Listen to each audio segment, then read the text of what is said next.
Hello and welcome back to Cooking Wheels. ನಾನು ನಿಮ್ಮ ಅಭಿ. ಈ ಒಂದು ಸಂಚಿಕೆಗೆ ನಿಮ್ಮೆಲ್ರಿಗೂ ಸ್ವಾಗತ ಸುಸ್ವಾಗತ. ಈ ಒಂದು ಎಪಿಸೋಡ್ನಲ್ಲಿ ನಾವು ಪನ್ನೀರ್ನ ಇಟ್ಕೊಂಡು ತುಂಬ ಮಿನಿಮಲ್ ಆಗಿರೋ ಇಂಗ್ರೀಡಿಯೆಂಟ್ಸ್ನ ಇಟ್ಕೊಂಡು ಒಂದೊಳ್ಳೆ ಸ್ಟಾರ್ಟರ್ ರೆಸಿಪಿನ ಮಾಡೋಣ ಅಂದ್ಕೊಂಡಿದ್ವಿ. ಜೊತೆಲಿ ಈ ಎಪಿಸೋಡ್ನಲ್ಲಿ ನಾನು ನಿಮಗೆ ಒಂದೊಳ್ಳೆ ಕತೆ ಹೇಳೋಣ ಅಂದ್ಕೊಂಡಿದ್ದೀನಿ. ಬನ್ನಿ ಎಪಿಸೋಡ್ ಒಳಗಡೆ ಹೋಗೋಣ.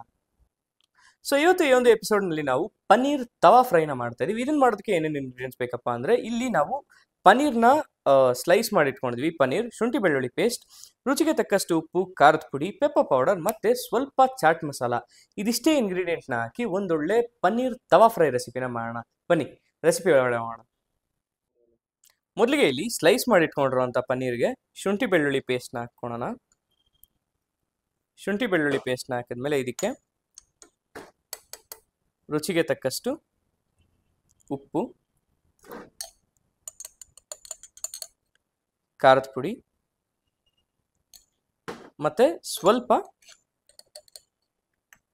ಪೆಪ್ಪರ್ ಪೌಡ್ರನ್ನ ಹಾಕ್ಕೊಳ್ಳೋಣ. ಹಾಕ್ಕೊಂಡು ಇದು ಚೆನ್ನಾಗಿ ಮಿಕ್ಸ್ ಮಾಡ್ಕೊಳ್ಳೋಣ. ಅಂದರೆ ಪನ್ನೀರ್ಗೆ ಎಲ್ಲ ಕಡೆನೂ ಈ ನಾವೇನು ಸ್ಪೈಸಸ್ ಹಾಕಿದ್ದೀವಲ್ಲ ಇದು ಕೋಟ್ ಆಗೋ ತನಕ ಚೆನ್ನಾಗಿ ಮಿಕ್ಸ್ ಮಾಡ್ಕೊಳ್ಳೋಣ. ಸೊ ಈಗ ಇಲ್ಲಿ ರೆಡಿ ಮಾಡಿಟ್ಕೊಂಡಿರುವಂಥ ಪನ್ನೀರ್ನ ಒಂದು ತವಾಗೆ ಸ್ವಲ್ಪ ಎಣ್ಣೆ ಹಾಕ್ಕೊಂಡು ಇದನ್ನು ರೋಸ್ಟ್ ಮಾಡ್ಕೊಳ್ಳೋಣ.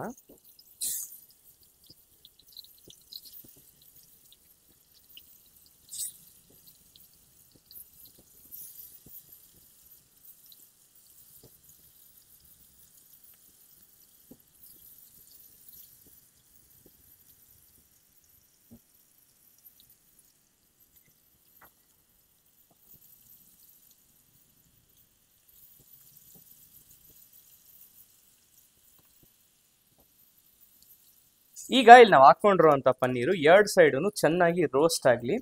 ಅಷ್ಟರಲ್ಲಿ ನಾನು ನಿಮಗೆ ಈ ವಿಡಿಯೋ ಸ್ಟಾರ್ಟಿಂಗಲ್ಲಿ ಒಂದು ಕತೆ ಹೇಳ್ತೀನಿ ಅಂತ ಹೇಳಿದ್ದೆ. ಅದು ಯಾವ ಕತೆ ಅಂತ ಬನ್ನಿ ಇವಾಗ ನೋಡ್ತಾ ಹೋಗೋಣ.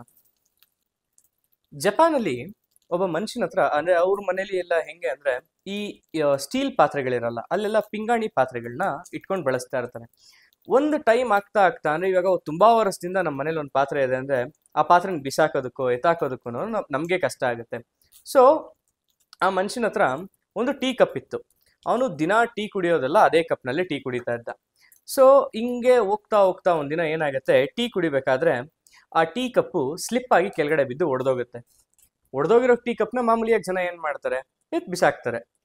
ಬಟ್ ಆ ವ್ಯಕ್ತಿ ಆ ಟೀ ಕಪ್ ಜೊತೆ ಎಷ್ಟು ಎಮೋಷ್ನಲ್ ಆಗಿ ಕನೆಕ್ಟ್ ಆಗಿದೆ ಅಂದರೆ ಅವನಿಗೆ ಆ ಟೀ ಕಪ್ನ ಬಿಸಾಕೋದಕ್ಕೆ ಮನಸ್ಸಿರಲಿಲ್ಲ.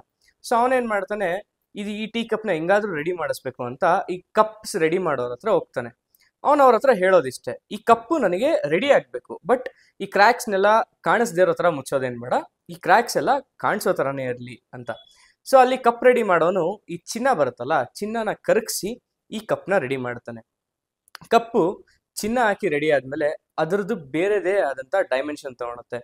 ಅದು ಆ ಥರದ ಕಪ್ಸು ಇವತ್ತಿಗೂ ಜಪಾನಲ್ಲಿ ತುಂಬಾ ಫೇಮಸ್ ಆಗಿದೆ. ಸೊ ಹೀಗೆ ಎಮೋಷ್ನಲ್ ಆಗಿ ಕನೆಕ್ಟ್ ಆಗಿದ್ದೊಂದು ಕಪ್ನ ಈ ವ್ಯಕ್ತಿ ಚಿನ್ನದಲ್ಲಿ ರೆಡಿ ಮಾಡಿ ಅದು ಇವತ್ತಿಗೂ ಜಪಾನಲ್ಲಿ ಒಂದು ಫೇಮಸ್ ಆಗಿರೋ ಕಪ್ ಆಗಿದೆ. ಹೀಗೆ ನಮ್ಮ ಜೀವನದಲ್ಲೂ ಎಮೋಷ್ನಲ್ ಆಗಿ, ಫಿಸಿಕಲ್ ಆಗಿ, ಮೆಂಟಲ್ ಆಗಿ ತುಂಬಾ ಸತಿ ಬ್ರೇಕ್ ಡೌನ್ಸ್ ಆಗುತ್ತೆ, ತುಂಬಾ ಹೊಡೆದೋಗುತ್ತೆ. ಬಟ್ ಒಂದು ಸತಿ ಇದೆಲ್ಲ ಆಗ್ತಿದ್ದಂಗೆ ಲೈಫಲ್ಲಿ ಎಲ್ಲ ಕಳ್ಕೊಂಡ್ವಿ ಅನ್ನೋ ಥರ ಆಗಬಾರ್ದು.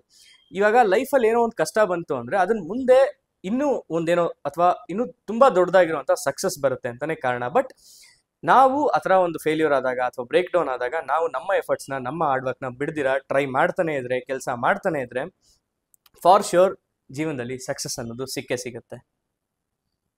ಸೊ ಈಗ ಇಲ್ಲಿ ನಾವು ಪನ್ನೀರ್ನ ರೋಸ್ಟ್ ಮಾಡೋದಕ್ಕೆ ಇಟ್ಟಿದ್ವಲ್ಲ, ಇದು ಎರಡು ಸೈಡೂ ಚೆನ್ನಾಗಿ ರೋಸ್ಟ್ ಆಗಿದೆ. ಇದನ್ನ ಒಂದು ಪ್ಲೇಟ್ಗೆ ತಕ್ಕೊಳ್ಳೋಣ.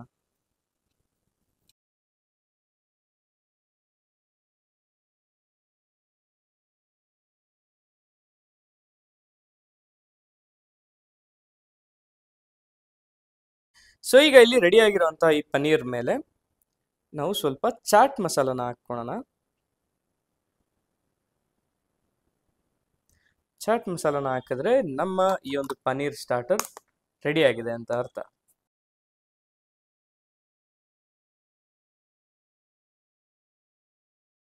ಸೊ ನೋಡಿದ್ರಲ್ಲ ಎಷ್ಟು ಸಿಂಪಲ್ ಆಗಿ ನಾವು ಈ ಒಂದು ಪನ್ನೀರ್ ಸ್ಟಾರ್ಟರ್ನ ಮಾಡಿದ್ವಿ ಅಂತ. ಮನೆಗೆ ಯಾರಾದರೂ ಗೆಸ್ಟ್ ಬಂದಾಗ ದಿಢೀರ್ ಅಂತ ಏನಾದರೂ ಮಾಡಬೇಕು ಅಂದಾಗ ಈ ಒಂದು ಸ್ಟಾರ್ಟರ್ ರೆಸಿಪಿನ ನೀವು ನಿಮ್ಮ ಮನೇಲಿ ಟ್ರೈ ಮಾಡಿ, ಟೇಸ್ಟಿಗೆ ಬಂತು ಅಂತ ಕೆಳಗಡೆ ಬಂದು ಕಮೆಂಟ್ ಮಾಡಿ.